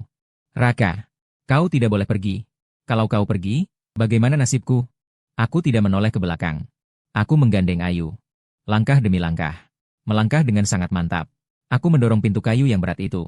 Di luar, sinar matahari yang cerah menyinari aku dan Ayu. Hangat dan bebas. Dalam perjalanan pulang, aku dan Ayu tidak berbicara. Namun tangan kami yang saling menggenggam erat, menyampaikan perasaan satu sama lain. Itu bukan kesedihan, melainkan sebuah kelegaan setelah melepaskan beban berat. Sebuah kebebasan setelah melepaskan semua belenggu. Kembali ke rumah kami. Untuk pertama kalinya. Rumah yang benar-benar hanya milik kami berdua. Aku menutup pintu. Menahan segala kekacauan di luar. Jauh dari dalam. Ayu berjalan ke jendela. Membuka semua tirai. Sinar matahari berebut masuk. Memenuhi seluruh ruang tamu. Dia menatapku. Matanya berkilau seperti bintang. Raka, aku ingin makan hotpot. Baik. Aku tersenyum dan mengangguk. Kita pergi belanja sekarang. Kami pergi bersama ke supermarket besar di lantai bawah. Ini pertama kalinya sejak kami menikah. Berjalan santai seperti ini. Seperti pasangan biasa berbelanja di supermarket. Mendorong keranjang belanja. Berkeliaran di antara rak-rak yang penuh dengan barang. Aku merasa seperti dalam mimpi. Mata Ayu berbinar. Dia seperti anak kecil yang belum pernah melihat dunia. Segala sesuatu terasa baru baginya. Dia mengambil sebungkus daging sapi marmer premium. Melihat harganya. Lalu tanpa sadar ingin mengembalikannya. Aku mengambilnya dari tangannya. Langsung memasukkannya ke keranjang belanja. Mulai sekarang, Apapun yang ingin kamu makan, kita beli. Tidak perlu lagi melihat harga. Mata Ayu seketika memerah. Dia tidak berkata apa-apa. Hanya mengangguk dengan mantap. Kami membeli banyak barang. Teripah segar. Kerongkongan babi yang renyah. Udang giling buatan tangan. Juga berbagai sayuran dan jamur. Sampai di rumah, kami bersama-sama sibuk di dapur. Dia mencuci sayuran. Aku memotong daging. Kami mengobrol. Berbicara tentang hal-hal sepele yang tidak penting. Dapur dipenuhi aroma makanan. Dan sesuatu yang disebut kehangatan. Kuah di dalam panci segera mendidih dengan suara gemericik. Minyak merah bergolak. Aroma semerbak. Kami duduk di depan meja makan. Melihat panci yang mengepul ini. Seolah ingin melelehkan semua kepahitan dan kedinginan 2 tahun terakhir. Dalam satu didihan yang panas ini, aku mengambil sepotong daging sapi berlemak. Mencelupkannya ke dalam panci selama 7-8 detik. Lalu memasukkannya ke dalam mangkuk Ayu. Dia mengambilnya dan meniupnya. Dengan hati-hati memasukkannya ke mulut. Lalu air matanya jatuh tanpa diduga. Jatuh ke dalam piring saus. Ada apa? Tidak enak? Aku mulai panik. Dia menggelengkan kepala. Sambil menangis. Bukan. Dia terisak-isak berkata. Ini terlalu enak. Aku hanya merasa. Hari ini. Sudah terlalu lama aku tunggu. Aku mengulurkan tangan. Menyeka air mata di wajahnya. Maaf. Nanti tidak akan membuatmu menunggu lagi. Hari baik kita. Baru saja dimulai. Aku dan Ayu saling memandang. Saling tersenyum. Ponsel bergetar di saku. Aku mengeluarkannya untuk melihat. Sebuah pemberitahuan SMS dari bank. Nasabah yang terhormat. Rekening bank Anda dengan nomor akhir 1234. Menerima pemasukan sebesar 200.000 yuan. Pihak transaksi. Bima. Dia mulai membayar kembali uangnya. Sepertinya tekanan dari Dewi padanya. Jauh lebih berguna daripada tekanan yang diberikan seluruh keluarga padaku. Aku menyimpan ponselku. Tidak memberitahu Ayu. Biarkan momen indah ini bertahan sedikit lebih lama. Kami makan hotpot ini cukup lama. Dari senja hingga malam tiba. Kami menghabiskan semua hidangan hingga bersih. Ini adalah dalam hidupku. Makanan ternak yang pernah kumakan. Karena aku tahu. Ini bukan sekadar makan hotpot. Ini adalah kelahiran baru. Hari-hari damai hanya berlangsung kurang dari seminggu. Beberapa hari ini adalah sejak aku dan Ayu menikah. Hari-hari yang paling mirip suami istri. Aku menyerahkan kembali kartu gajiku ke tangannya. Kata sandinya kuubah menjadi tanggal lahirnya. Kekuasaan keuangan rumah ini. Mulai hari ini hanya miliknya seorang. Dia menatap kartu itu dan menangis lama. Uang Bima. Ditransfer sedikit demi sedikit. Dia mengirimiku pesan. Memohon agar kuberi tenggang waktu beberapa hari. Dia bilang dia sedang memasang pelang jual rumah. Aku hanya membalas 2 kata. Segera mungkin. Aku pikir semuanya akan begini. Di jalur hukum dan uang. Perlahan menuju akhir. Tapi aku meremehkan kebengisan ibuku. Seorang wanita yang direbut kendalinya. Yang semua kebohongannya terbongkar. Serangan baliknya akan seperti ular berbisa. Mematikan dan dingin. Sore itu, aku sedang menghadiri rapat proyek penting. Ponselku dalam mode rapat. Bergetar sekali. Itu pesan dari rekan kerja Joko. Kak Hao, cepat turun. Ibumu di lobi lantai 1. Katanya mau mencarimu. Hatiku langsung terasa berat. Aku meminta maaf pada atasan. Bergegas keluar dari ruang rapat. Aku naik lift langsung ke lantai 1. Saat pintu lift terbuka, suara gemuruh dan tangisan langsung memenuhi telingaku. Dan di tengah kerumunan orang, ibuku duduk di lantai marmer yang dingin. Rambutnya acak-acakan. Berpakaian acak-acakan. 2 garis air mata jelas terlihat di wajahnya. Sedang memukul-mukul pahanya. Menangis terseduh-seduh. Anak yang aku besarkan dengan susah payah. Kini dia hendak membunuhku. Dia mendapat 60.000 yuan sebulan. Semuanya diberikan kepada seorang perempuan jalang. Perempuan itu tidak memberi kami sepeser pun. Malahan mau merebut anakku dari rumah. Dia sekarang tidak mengakui ibu kandungnya sendiri. Dia akan mengusirku dari rumah. Orang-orang di sekitar menunjuk-nunjuk. Bergosip. Pandangan mereka penuh dengan simpati. Tapi simpati itu untuknya. Yang ditujukan kepadaku adalah penghinaan dan rasa jijik. Aku merasa seluruh darahku naik ke kepala. Inilah ibuku. Demi mencapai tujuannya. Dia bisa dengan mudah menghancurkan karierku tanpa peduli hidupku. Aku menembus kerumunan. Berjalan ke hadapannya. Ini adalah perusahaan. Bukan tempatmu membuat keributan. Melihatku muncul. Dia menangis semakin kencang. Akhirnya kamu mau keluar. Kamu anak durhaka. Dia berjuang ingin bangkit dan memeluk kakiku. Berpura-pura dengan sempurna. Hari ini kau tidak memberiku penjelasan. Aku akan mati di sini. Aku tidak peduli dengan drama yang dia peragakan. Aku menoleh. Kepada kepala keamanan yang sudah datang setelah mendengar kabar, aku berkata, Kepala Wang, tolong, antar wanita ini keluar. Jika dia tidak mau bekerja sama, Langsung laporkan ke polisi. Beritahu polisi. Ada orang yang membuat keributan di sini. Ini sangat mengganggu operasi normal perusahaan saya. Kata-kataku membuat semua orang terdiam. Termasuk Sari yang duduk di lantai. Dia tidak menyangka aku akan setegak itu. Para satpam tampak ragu. Mereka menatapku. Lalu menatapnya lagi. Apa yang kalian tunggu? Suaraku kini terdengar sedikit berwibawa. Lakukan sesuai perintahku. Para satpam tidak ragu lagi. Mereka langsung memegang lengan Sari dari kiri dan kanan. Apa yang kalian lakukan? Lepaskan aku. Aku ibunya. Raka, kamu akan mati tidak wajar.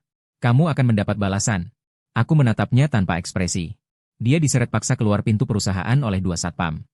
Di aula. Kembali sunyi. Namun pandangan semua orang masih menyorot tajam seperti lampu sorot. Tertuju padaku. Aku tahu. Badai ini. Baru saja dimulai. Karierku. Bahkan hidupku. Semua karena drama yang dibuat ibuku ini. Menutupi dengan bayangan tebal. Setelah ibuku diseret keluar dari perusahaan. Suasana di aula menjadi sangat aneh. Rekan-rekan kerjaku menatapku. Dengan tatapan yang rumit. Ada simpati. Ada rasa ingin tahu. Tapi lebih banyak jarak. Tidak ada yang mau dekat dengan orang yang tidak berbakti. Gosip. Seperti virus. Menyebar dengan cepat di setiap sudut perusahaan. Manajer proyekku. Memanggilku ke kantor. Dia tidak mengkritikku. Hanya menghela napas. Raka. Urusan rumah tangga harus diurus dengan baik. Perusahaan adalah tempat yang mementingkan kinerja. Tapi juga sangat menghargai moral seseorang. Aku tidak ingin hal-hal ini mempengaruhimu. Juga mempengaruhi seluruh tim kita. Kata-katanya sangat halus. Tapi aku mengerti. Ini adalah peringatan. Jika aku tidak menangani masalah ini dengan baik, masa depanku di perusahaan akan berakhir. Aku mengangguk padanya. Manajer, tenanglah. Aku berjanji tidak akan ada kejadian berikutnya.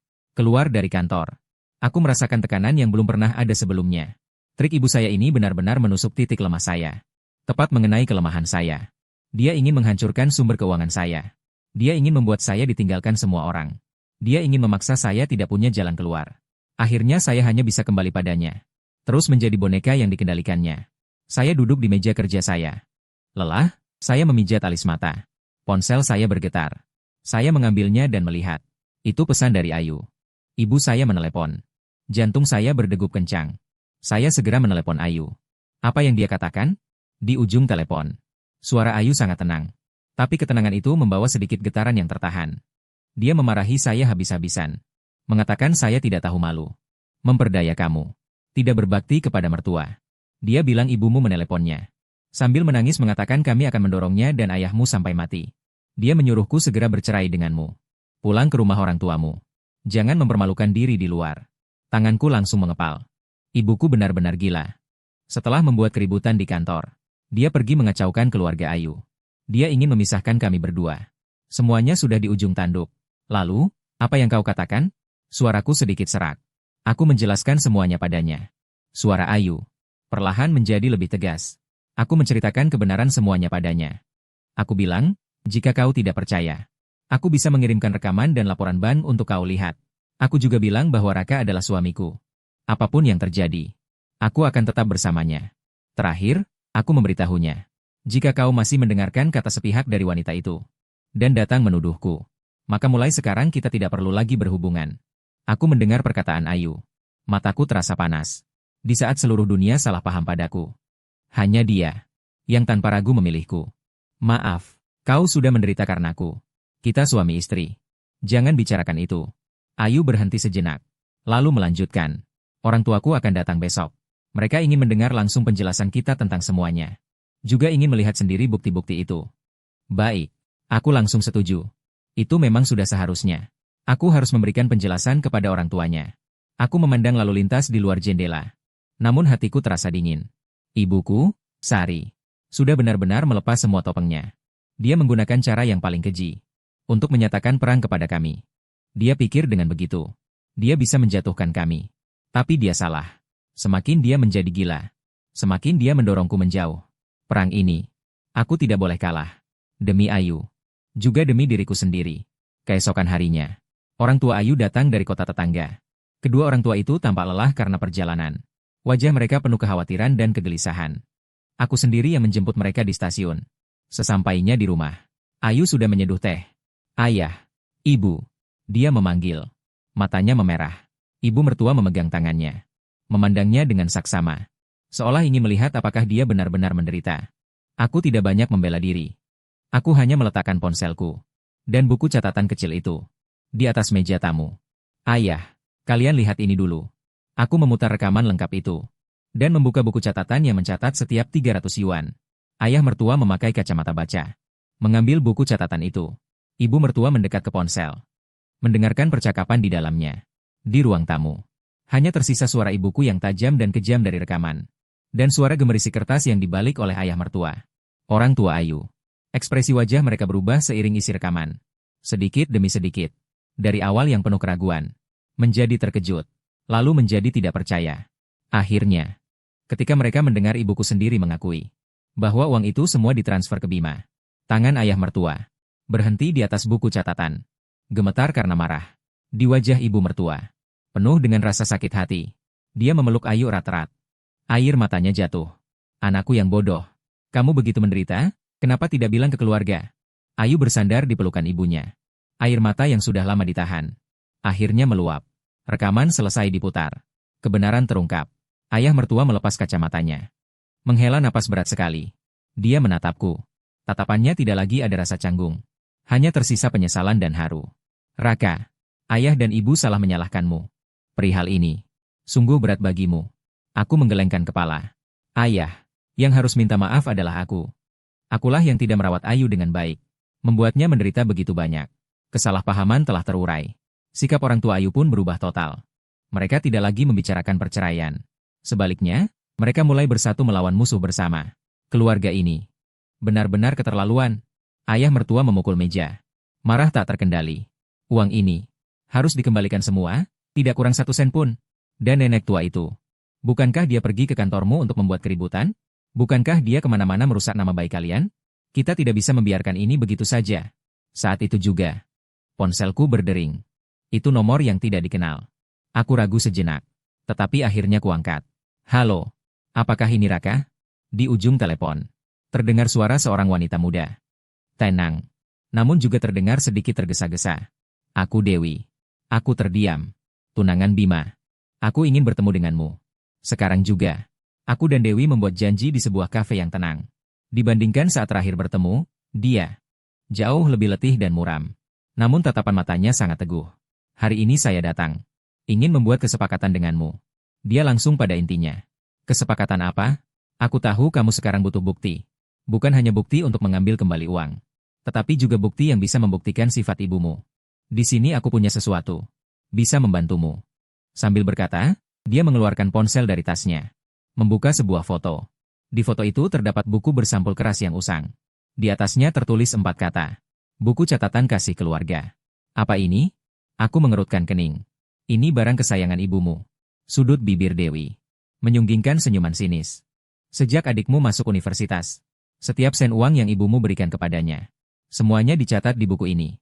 Termasuk 2 tahun ini. Uang yang dia ambil dari kartu gajimu. Untuk membelikan rumah bagi Bima. Membeli mobil. Uang renovasi. Setiap transaksi. Dicatat dengan sangat jelas. Dia bilang ini semua adalah cintanya pada anaknya. Agar dia mengingatnya seumur hidup. Jantungku tiba-tiba berdenyut kencang. Aku tidak menyangka. Ibuku ternyata memiliki barang seperti ini. Ini benar-benar bukti yang paling langsung. Bukti yang paling fatal. Bagaimana kamu bisa punya ini? Aku memotretnya diam-diam. Kata Dewi dengan tenang. Bima 2 hari lalu mabuk. Sambil menangis dia bilang padaku betapa ibunya sangat mencintainya. Betapa berat perjuangannya. Lalu dia mengeluarkan buku ini. Saat itu aku langsung waspada. Aku menatapnya. Seketika aku mengerti niatnya. Apa syaratmu? Sangat sederhana. Dewi menatapku. Berkata-kata demi kata. Saat menagih kembali 1.368.000 yuan itu. Aku ingin kamu menandatangani perjanjian. Untuk melepaskan tuntutan tanggung jawab apapun dariku. Hubungan saya dengan adikmu sudah berakhir. Saya tidak ingin hidup saya diseret ke dalam lumpur oleh kalian sekeluarga. Dia adalah wanita yang cerdas dan cukup tegas. Dia sedang membuat jalan mundur untuk dirinya sendiri. Baik, aku setuju. Hanya setuju saja tidak cukup. Buku catatan ini dikunci oleh ibumu di brankas kamar tidurnya. Aku bisa membantumu mengambilnya. Tapi, perlu kerjasamamu. Malam ini adalah waktu yang terbaik. Rencana Dewi berani sekaligus terperinci. Orang tuamu setiap Rabu malam pergi ke ruang permainan kartu dan mahjong di kompleks perumahan. Keluar jam 8. Kembali jam setengah 12. Ini memberi kita waktu 3,5 jam. Aku menatapnya. Wanita ini ketenangannya agak menakutkan. Bagaimana kamu tahu begitu jelas? Saya bersama Bima selama 2 tahun. Sudah berkali-kali pergi ke rumah mereka. Wajah Dewi tidak menunjukkan ekspresi sedikit pun. Kebiasaan hidup mereka. Aku lebih memahaminya daripada kamu. Apa yang dia katakan adalah fakta. Dalam 2 tahun ini, frekuensi aku pulang ke rumah bisa dihitung jari. Kunci pintunya adalah model lama. Saya punya cara untuk membukanya. Tidak akan meninggalkan bekas apapun. Yang penting adalah brankas. Aku mengerutkan kening. Apakah kamu tahu kata sandinya? Aku tahu. Di mata Dewi terbersit sekilas rasa sinis. Saat Bima mabuk, dia menyombongkannya dan memberitahuku. Itu adalah tanggal ulang tahun ibumu dan dia. Angka 8 digit yang digabungkan. Dia berkata, ini adalah hubungan ibu dan anak. Kode kasih sayang yang tak terputuskan. Kode kasih sayang. Saya mendengar 4 kata itu. Hanya merasa sangat ironis. Digunakan untuk mengunci uang yang dicuri dari saya. Hari ini adalah hari Rabu. Dewi menatapku. Memberikan informasi terakhir. Kamu datang atau tidak? Putuskan sendiri. Ini adalah satu-satunya kesempatan kita. Begitu mereka waspada. Buku catatan ini. Kamu mungkin tidak akan pernah mendapatkannya. Saya tidak ragu. Saya datang. Pukul 7:30 malam. Saya dan Ayu. Juga ayah mertua. Bersama-sama mengemudi keluar kompleks perumahan orang tuaku. Ibu mertua tinggal di rumah. Dia bilang jantungnya tidak baik. Tidak tahan dengan rangsangan ini. Ayah mertua ikut. Untuk memberi kami keberanian. Juga untuk bersiap di luar. Tepat pukul 8. Kami melihat dari jauh. Orang tuaku keluar dari pintu unit sambil bercanda dan tertawa. Menuju ke arah ruang permainan catur dan kartu. Dewi datang dari jalan kecil lain. Mengangguk kepada kami. Ayo pergi. Kami berempat. Seperti agen rahasia di film. Suasana menegang hingga puncaknya. Dewi berjalan paling depan. Dia dengan cekatan menghindari beberapa sudut yang ada kamera pengawas. Kami tiba dengan lancar di depan pintu yang familiar itu. Dewi mengeluarkan satu set alat kecil dari tasnya. Aku tidak mengerti apa itu. Hanya melihat dia mengutak-atik lubang kunci kurang dari 1 menit. Hanya terdengar bunyi klik kecil. Pintu terbuka. Ruangan gelap gulita. Dewi menyalakan senter ponselnya. Berbisik. Brankasnya ada di lemari pakaian di kamar utama. Kami berjingkat-jingkat masuk ke kamar tidur ibuku. Itu adalah tempat terlarang yang jarang sekali aku injak sejak kecil. Dewi membuka pintu lemari. Di bawah tumpukan pakaian. Terlihat sebuah brankas berwarna abu-abu. Jantungku berdegup kencang sampai ke tenggorokan. Dewi berjongkok. Mulai menekan kode. Jari-jarinya bergerak cepat dalam kegelapan. Dik. Tekan angka terakhir. Brankas mengeluarkan bunyi terbuka yang jelas. Dia menarik pintu brankas yang berat. Di dalam tidak banyak uang tunai. Hanya beberapa sertifikat properti. Buku tabungan. Dan perhiasan. Serta satu yang tergeletak diam di atas. Buku bersampul keras berwarna coklat tua. Buku catatan kasih sayang. Dewi mengambilnya. Memberikannya kepadaku. Aku menerima buku itu. Sangat berat. Berat seperti batu besar yang menekan hatiku selama lebih dari 20 tahun. Aku membuka halaman pertama. Di atasnya ada tulisan ibuku yang familiar. Tulisan yang indah dan rapi. September 2010 Xiao Wei masuk universitas. Pertama kali memberi uang saku 2.000 yuan.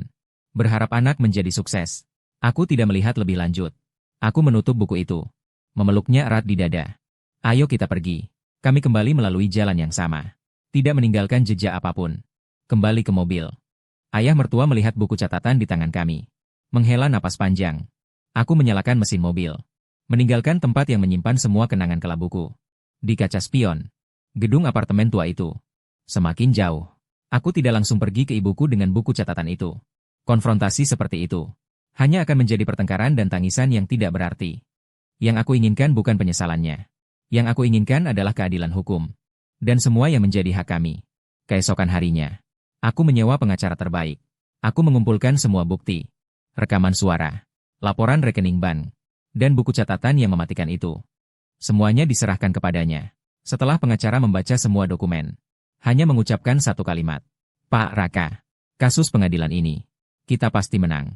Seminggu kemudian, ibu saya dan Bima sama-sama menerima surat panggilan dari pengadilan. Dan sebuah surat dari firma hukum. Di dalam surat itu, dilampirkan salinan beberapa halaman penting dari buku catatan. Tulisan hitam di atas kertas putih itu. Tulisan tangan yang familiar itu. Adalah bukti yang tak terbantahkan oleh siapapun. Saya tidak tahu ekspresi mereka saat melihat barang-barang itu. Saya hanya tahu. Sore itu, saya menerima telepon dari kerabat yang tak terhitung jumlahnya. Ada yang menasihati untuk berdamai. Ada yang menyalahkan. Ada yang sangat sedih. Tidak satu pun saya angkat. Saya hanya mengirim pesan kepada kakek. Hari penghakiman telah tiba. Sebelum sidang, kami mengadakan mediasi. Tempatnya di ruang rapat firma hukum. Saya, Ayu, dan pengacara kami duduk di satu sisi. Ibu saya, ayah saya, Bima dan pengacara mereka duduk di sisi lain. Ini adalah setelah persidangan keluarga itu. Pertemuan pertama kami. Ibu saya secara keseluruhan seperti kehilangan semangat hidupnya. Tampak 10 tahun lebih tua. Di matanya tidak ada lagi ketajaman dan perhitungan seperti dulu. Hanya tersisa ketakutan dan kebencian. Bima menundukkan kepala sepanjang waktu. Tidak berani menatapku. Pria yang biasanya pendiam itu terus-menerus merokok. Wajahnya penuh kekhawatiran. Mediasi dimulai. Pengacara saya dengan tenang dan profesional menyampaikan tuntutan kami. Pertama, menuntut pihak tergugat, Ibu Sari dan Pak Bima, segera mengembalikan dana yang diperoleh secara tidak sah, sejumlah 1.368.000 yuan. Menuntut pihak tergugat, atas keributan yang mereka buat di perusahaan penggugat, serta pelecehan lewat telepon terhadap Ibu Ayu dan keluarganya, dan tindakan merusak nama baik. Melakukan permintaan maaf tertulis secara terbuka. Jika kedua poin di atas tidak dapat tercapai, kami akan meninggalkan mediasi, langsung memasuki proses litigasi. Pada saat itu, yang akan dihadapi pihak tergugat, mungkin bukan hanya ganti rugi perdata, juga tanggung jawab pidana. Dua kata itu seperti palu godam, menghantam keras di hati ibuku. Dia mendongak tiba-tiba, berteriak histeris. Aku tidak, itu uang anakku. Apa hukum yang kulanggar dengan menghabiskan uang anakku? Raka, dasar tidak punya hati nurani. Kau mau memasukkan ibu kandungmu ke penjara? Pengacaranya dengan canggung menarik lengan bajunya, memberi isyarat agar dia tenang. Tapi dia sudah benar-benar kehilangan kendali. Aku dari awal hingga akhir tidak menatapnya sekalipun. Aku hanya berkata dengan tenang kepada pengacaraku. Tampaknya tidak perlu mediasi lagi. Setelah berkata begitu aku bersiap pergi. Tindakanku membuat ayahku benar-benar panik. Dia langsung menahan ibuku, mematikan rokok di tangannya. Kami setuju. Dengan suara serak, hampir berteriak. Kami setuju mediasi. Dia menatapku. Matanya penuh dengan permohonan. Raka, uang, kami masih. Rumah, kami jual. Hanya memohon padamu. Jangan biarkan ibumu. Kata-katanya selanjutnya tidak bisa diucapkan lagi. Seorang pria, di depan semua orang. Matanya memerah. Aku menghentikan langkahku. Bukan karena hati lunak. Hanya merasa sedih. Jika tahu akan seperti ini. Kenapa dulu begitu? Perjanjian mediasi. Ibuku terkulai di kursi. Tidak menangis lagi. Juga tidak meronta lagi. Seperti sudah pasrah. Tatapannya kosong. Bima semakin menundukkan kepala. Akhirnya, perjanjian mediasi tercapai. Mereka harus menjual properti dalam 1 bulan. Melunasi semua utang. Dan harus menulis surat permintaan maaf tertulis. Untukku dan Ayu. Setelah menandatangani, kami keluar dari kantor hukum. Di luar, sinar matahari cerah. Aku menatap Ayu di sampingku. Dia juga menatapku. Kami tidak berbicara, tapi kami sama-sama tahu. Hari-hari yang diselimuti awan kelam itu, sampai hari ini, benar-benar berakhir. Dunia kami akhirnya menyambut fajar. 3 minggu kemudian, rekening bankku menerima transfer besar. 1.368.000. Bersamaan dengan itu, datang juga sebuah paket. Di dalamnya ada 2 surat permintaan maaf. Satu ditulis oleh ibuku. Tulisan tangan yang berantakan, penuh dengan ketidakrelaan dan kebencian. Aku tidak membaca dengan saksama. Langsung membuangnya bersama buku catatan itu ke tempat sampah. Beberapa hal. Sudah waktunya membuka lembaran baru. Kudengar dari ayah mertua. Mereka sudah menjual rumah lama. Rumah yang menyimpan lebih dari 20 tahun kenanganku. Kini dihuni oleh pemilik baru. Mereka sekeluarga bertiga. Pindah ke sebuah kota kecil yang jauh. Pernikahan Bima dan Dewi tentu saja batal. Konon Bima menjadi terpuruk sejak saat itu. Sedangkan ibuku seperti berubah menjadi orang lain. Seharian menangis terseduh-seduh. Aku tidak lagi berhubungan dengan mereka. Kehidupan mereka, baik atau buruk, semuanya sudah tidak ada hubungannya lagi denganku. Hidupku juga berubah drastis. Aku mengundurkan diri dari perusahaan lamaku. Lingkungan di sana, karena keributan yang dibuat ibuku, sudah tidak cocok lagi bagiku. Dengan uang yang aku bawa kembali, ditambah tabungan selama bertahun-tahun ini. Bersama Ayu membuka sebuah studio desain kecil. Kami menjadikan rumah. Juga ditempatkan di lantai atas studio. Sebuah apartemen atap yang tidak besar, tetapi sangat hangat. Dengan teras besar yang dipenuhi tanaman dan bunga. Ayu benar-benar berubah. Dia bukan lagi wanita yang pendiam. Dan pasrah menerima segalanya. Dia mulai belajar melukis. Belajar merangkai bunga. Belajar membuat kue. Dia mengurus rumah kami. sehingga terawat seperti taman dongeng. Di wajahnya selalu terukir senyuman cerah. Senyuman yang tulus dari hati. Tawa yang riang dan bahagia. Bisnis studio kami perlahan-lahan mulai berjalan dengan baik. Saya bertanggung jawab untuk desain. Dia bertanggung jawab untuk operasional dan komunikasi dengan klien. Kami menjadi pasangan yang paling serasi. Juga suami istri yang paling penuh kasih sayang. Kami bangun bersama setiap hari. Makan sarapan bersama. Bersama turun ke lantai bawah untuk bekerja. Bersama-sama berdebat tanpa henti tentang sebuah ide kecil. Sore hari, kami pergi bersama ke pasar membeli sayuran. Dia akan merangkul lenganku. Demi selisih harga Rp1.000. Berdebat lama dengan penjual sayur. Sikapnya yang hidup dan menggemaskan. Sampai di rumah, kami di dapur terbuka. Memasak bersama. Dalam simfoni panci dan piring. Penuh dengan aroma rumah. Kami tidak pernah lagi makan tumis kubis asam dan tahu mapo. Di meja makan kami. Selalu ada hidangan yang dia masak dengan hati-hati. Babi panggang merah yang mengepul panas. Iga babi asam manis. Dia selalu mengambil potongan terbesar. Meletakkannya di mangkuku. Sambil tersenyum berkata, "Makanlah lebih banyak. Tambah tenaga." Malam itu, setelah kami selesai makan, kami bersama-sama melihat bintang di teras. Angin malam terasa sejuk, membawa aroma bunga dan rerumputan. Ayu bersandar di pundakku. Tiba-tiba bertanya padaku, "Raka, apakah kamu menyesal?" Aku terkejut sejenak. "Menyesal apa?" "Menyesal menikah denganku. Jika bukan karena aku, kamu mungkin masih menjadi anak baik di mata mereka." "Kakak yang baik." Aku menoleh, menatap matanya. Di bawah cahaya bintang. Bola matanya itu, bening bagaikan mata air. Aku menggelengkan kepala. Memeluknya lebih erat. "Aku tidak pernah menyesal menikahimu. Aku hanya menyesal tidak menyadari semua ini lebih awal. Aku hanya menyesal membiarkanmu menderita begitu banyak." "Ayu." Aku mengangkat wajahnya. Berkata padanya dengan serius, "Terima kasih. Terima kasih tidak pernah menyerah padaku. Terima kasih telah membuatku mengerti. Apa itu rumah yang sesungguhnya? Bukan ikatan darah. Bukan tuntutan tanpa syarat. Rumah adalah saling mendukung antara dua orang. Adalah pengertian dan rasa hormat dalam menghadapi badai bersama. Rumah adalah saat ini. Aku dan kamu.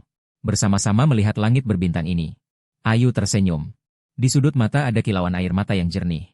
Dia mendekat secara inisiatif. Dengan lembut mencium bibirku. "Aku juga. Terima kasih.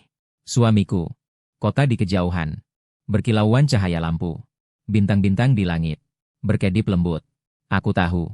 Milik kita. Lukisan kehidupan baru. Baru saja. Membuka babak terindah.